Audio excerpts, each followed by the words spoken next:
आपण आपल्या नेत्यांबद्दल बोलतो, जसं त्यांनी सांगितलं चित्रा वाघला आम्ही मोठं केलं. मला मोठं करण्यामध्ये तुमचा हात आहे. तुम्ही हात दिला आणि मी डोळे झाकून चालत राहिले आणि तुम्ही मला अध्यक्ष केलं. या वादात मला पडायचं नाही. मला पक्षाने संधी दिली, मी काम केलं. 20 वर्षामध्ये आज बोलायला लागतंय विद्या चव्हाण तुमच्यामुळे, आणि त्याच्यामुळे कदाचित पवार साहेब आणि बारामतीच्या मोठ्या ताईलाही उजळणी होईल. या 20 वर्षामध्ये पायाचे कातडे सुद्धा काढून पक्षाला दिलेत. नाही म्हणावं त्यांनी. जी जी काही जबाबदारी दिली त्याचे परिणाम काय होतील याचा विचार न करता पक्षाने दिलेली जबाबदारी प्रामाणिकपणे निभवायचं काम चित्रा वाघने केलंय. चित्रा वाघ मध्ये काहीतरी क्वालिटी होती विद्या चव्हाण, म्हणून पक्षाने मला जबाबदारी दिली, आणि जी जबाबदारी दिली त्याचं मी 110% एफर्ट्स देऊन काम केलेलं आहे. आम्ही कधीही लाभाच्या पदाची अपेक्षा केली नाही. पक्षाने, भारतीय राष्ट्रवादी काँग्रेस पार्टीने 20 वर्षात चित्रा वाघला एकही लाभाचं पद दिलं असेल तर त्यांनी सांगावं. शेवटचं 1.5 वर्ष महिला आयोगाचं सदस्य पद मात्र मला पक्षाने नक्की दिलं. कुठलीही अपेक्षा न ठेवता पक्षासाठी काम करणारी कार्यकर्ता मी होते. माझ्यासोबत तुम्ही काय काय केलंय अजून मूठ झाकलेली आहे, ती उघडायला लावू नका, नाहीतर पवार साहेबांना त्रास होईल. परत सांगते. दुसरी गोष्ट, तुम्ही म्हणता की आमच्या नेत्यांना कसं बोलतात. देवेंद्रजी आमचे नेते आहेत, या महाराष्ट्राचे उपमुख्यमंत्री आहेत, मोदीजी प्रधानमंत्री आहेत. त्यांच्याबद्दल बोलताना हा शहाणपणा कुठे जातो विद्या चव्हाण. त्यामुळे आम्हाला शिकवायच्या भानगडीत पडू नका. तुम्ही जे पेराल, जे बोवाल तेच त्या ठिकाणी उगवून येणार आहे, हेही मला तुम्हाला सांगायचंय.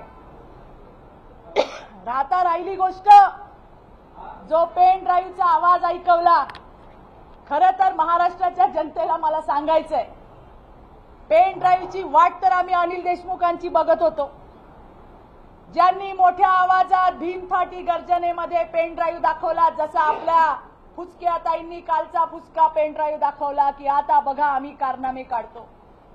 मी केलं होतं चॅलेंज, आजही करते. असेल ना पुरावे द्या. हे बघा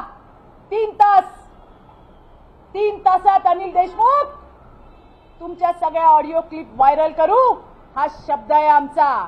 इथूनच सुरुवात झाली. आणि म्हणून पेन ड्राईव्हची वाट बघत होतो.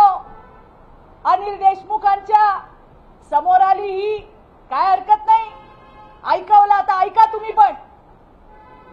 मार्च महिन्याच्या 2020 मध्ये एक डॉक्टर माझ्याकडे आले होते, जे आमचे फॅमिली फ्रेंड आहेत. त्यांनी मला सांगितलं, चित्राताई एका महिलेला त्रास होतोय, तिला मदत करायची आहे. आणि मी त्यांच्या क्लिनिकला गेले होते. हो, मी गेले होते. तिथे यांची सून गौरी चव्हाण आली होती, तिचे बाबा सुद्धा आले होते. त्या दिवशी त्यांनी मला सांगितलं त्यांच्या मुलीसोबत काय काय होतंय.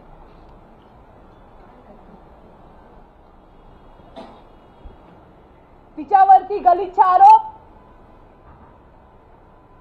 या आता होत्या ना पेन ड्राईव्ह वाल्या ताई, त्यांना मुलगा हवा होता, मुलगा. हिला पहिली मुलगी आहे, दुसरी मुलगी प्रीमॅच्युअर होती, तिची डेथ झाली. आणि डॉक्टरने सांगितलं आता हिला मूल होऊ शकत नाही. हे मी नाही सांगितलंय, त्या गौरीनी सांगितलंय. आणि त्याच्यानंतर तिचा छळ चालू झाला हे त्या माय म्हणजे तिच्या वडिलांनी आणि त्या पोरीनी मला रडत सांगितलं. कशा पद्धतीने शिवीगाळ होते, कशा पद्धतीने मारहाण होते. एवढंच नाही, या विद्वान बाईच्या धाकट्या मुलाने वहिनी म्हणजे आई म्हणतो अशा वहिनीवरती हात टाकला, तिचा विनयभंग केला. तिने घरी सांगितलं. ही सासूबाई हिने सांगितलं घरात या गोष्टी होतात, याची चर्चा करायची नाही. घराबाहेर काढलं. 2 दिवसांनी वडिलांना घेऊन गेली. वडिलांना मारहाण केली, सुनेला मारहाण केली. पोलीस स्टेशनला गेले. पोलिसांनी हाकलून दिलं. कारण गौरीची सासू कोणी साधी बाई नव्हती, ती शरद पवारांच्या राष्ट्रवादी काँग्रेस पार्टीची आमदार होती, महिलांची अध्यक्ष होती. त्याच्यानंतर ज्या वेळेला मेडिकल सर्टिफिकेट घेऊन गेले, FIR लिहित असताना ही विद्या चव्हाण, हिचा नवरा, हिचा मुलगा पोलीस स्टेशनला आले आणि धमकी दिली की जर हे थांबवलं नाहीस तर तुझ्या जीवाला, तुझ्या मुलीच्या जीवाला धोका आहे. अरे ही बाई जिनी आपल्या नातवाला, एका मुलीला तिच्या आईपासून तोडलं, ही मला शहाणपणा शिकवणार? आणि ती कोणाकडे नाही गेली? ती पवार साहेबांकडे सुद्धा गेली. महाराष्ट्राचे जाणते राजे सगळ्या प्रश्नांमधले. ती उठून चित्रा वाघकडे नाही आली. ती पवार साहेबांकडे गेली. तिने सांगितलं नो रिस्पॉन्स. मग ती प्रदेश अध्यक्ष जयंत पाटलाकडे गेली. No response. ते डॉक्टर तिच्या परिचयाचे होते. ते म्हणाले मी चित्राताईंना सांगतो तू त्यांच्याशी बोल. पोरगी डॉक्टर आहे हो, पोरगी सुशिक्षित आहे, तिला मी चमचा देऊन बाळकडू पाजायची गरज नाही. इतकी ट्रॉमा मध्ये पोरगी होती. लाज वाटायला पाहिजे या बाईला. आज मला हे बोलायला लागलंय. ज्या अवस्थेमध्ये तिची सून माझ्याकडे आली त्या पोरीचं ना बघवत नव्हतं तिच्याकडे. केलं तिला गाईड. मी तिला गाईड केलं. विद्या चव्हाण बोल आता काय करणार? कारण नाक दाबल्याशिवाय तोंड उघडत नाही हे मला माहिती आहे. तुझ्या मधल्या कला मला माहिती आहे. काय करू ताई? मी कुठे जाऊ? मी कुणाला सांगू? माझी पोरगी माझ्यापासून नेली तोडून. रडून रडून बेहाल झालेली एक डॉक्टर मुलगी माझ्या समोर बसली होती. आणि हा जर अपराध असेल ना विद्या चव्हाण, तर असे 1000 अपराध चित्रा वाघ करेल. 1000 अपराध करेल. आपल्या सुनेचे कसे धिंडवडे काढले. त्या पोरीनी मला रडून सांगितलं. मी महाराष्ट्राच्या समोर सांगते, हो मी तिला मदत केली. मी तिला सांगितलं ताई मी काय करू? मी म्हटलं तुला बोलावं लागेल ताई, तुला जावं लागेल लोकांसमोर. तिचं म्हणणं होतं की तुम्ही माझ्यासोबत चला. मी म्हटलं तिला की मी जर आली तर तुझ्या घटनेला हे लोक वेगळं रूप देतील, तुला न्याय मिळणार नाही. आज मला आनंद आहे Vidya Chavan. I am very happy. का सांगू? कारण तू सगळ्या केस हरली आहे. आज ते लेकरू त्या आईच्या कुशीमध्ये आणि त्याच्यामध्ये खारीचा वाटा चित्रा वाघचा आहे, याचा मला अभिमान आहे. केलं तिला गाईड. मी सांगितलं तिला मी काय चुकलं, काय चुकलं. एखादी पीडिता जेव्हा तुमच्या समोर येते, अरे मी पण आई आहे ग, तू नशील. बाईची व्यथा समजते. एक पोरगी येऊन जेव्हा तिच्या लेकराची तू ताटातूट केलीस ना, त्याची हाय तुला लागली आहे. सगळ्या केसेस ही बाई हरली आहे, मला सांगायचंय. आणि आज ते लेकरू आईच्या कुशीमध्ये, मला त्याचा अभिमान आहे, मला त्याचा आनंद आहे.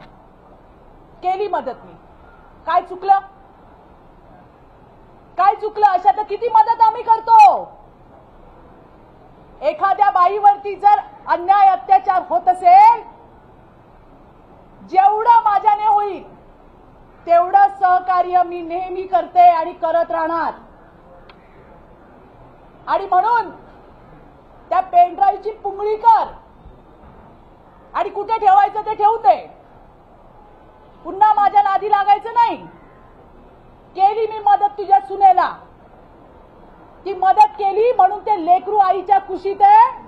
आणि अशा हजार अपराध जर मी हा केला असेल ना विद्या चव्हाण, तयार आहे मी, तयार आहे. पुन्हा असे फुसके बाम सोडू नको. आपल्या वयाला पण शोभलं पाहिजे. जे केलं ते केलं आणि जे केलं त्याचा अभिमान आहे मला, अभिमान आहे. कोणाच्या लेकराची आईकडनं जर ताटातूट होत असेल आणि त्याला जर माझी मदत मिळत असेल ना, मी सदैव तयार आहे. विषयच होता राजकीय, करायचा होता राजकीय. कुठून तरी कसं तरी चित्रा वाघला तिचा आवाज कसा दाबता येईल मला सगळ्यांना सांगायचंय. पवार साहेब, मोठ्या सुप्रियाताई, ह्या तुमच्या गँगला आवरा. याने जर तुम्हाला वाटत असेल माझ्यावर दबाव येईल, चित्रा वाघ बोलायची कमी होईल, मला फरक पडत नाही. माझा आवाज कोणी दाबू शकत नाही. हे कृपया नोट करून घ्या. आणि असे कच्चे खेळाडू पाठवू नका ज्याच्याने तुमच्यासारखे तोंडावर पडतात. हे मला तुम्हाला सांगायचंय. कुठून तरी कसं तरी गोत्यामध्ये आणायचं जे काम केलंय ना, हे थांबवा. 20 वर्ष तुमच्या पक्षामध्ये होते. तुमच्यासाठी बापासारखंच प्रेम केलं. तुम्ही काय केलं? तुम्ही माझ्या परिवाराला गोत्यात आणायचा प्रयत्न केला, खोटे आरोप लावले, मी सगळं सहन केलं. आता पुन्हा हिला उभं केलं. अशा किती बायका गोळा करणार आणि किती काढणार खणून? काय काय निघणार? माझी बदनामी करून झाली, माझी नावं 100 लोकांबरोबर लावून झाली. वाटेल ते मला बोललं गेलं. 4-4, 5-5 बायका सुप्रियाताई तुम्ही प्रेस घ्यायला बसवल्या होत्या, विसरलात का काय? त्यांनी माझ्याबद्दल वाटेल ते बोलून घेतलं. आता परत हिला पाठवलं.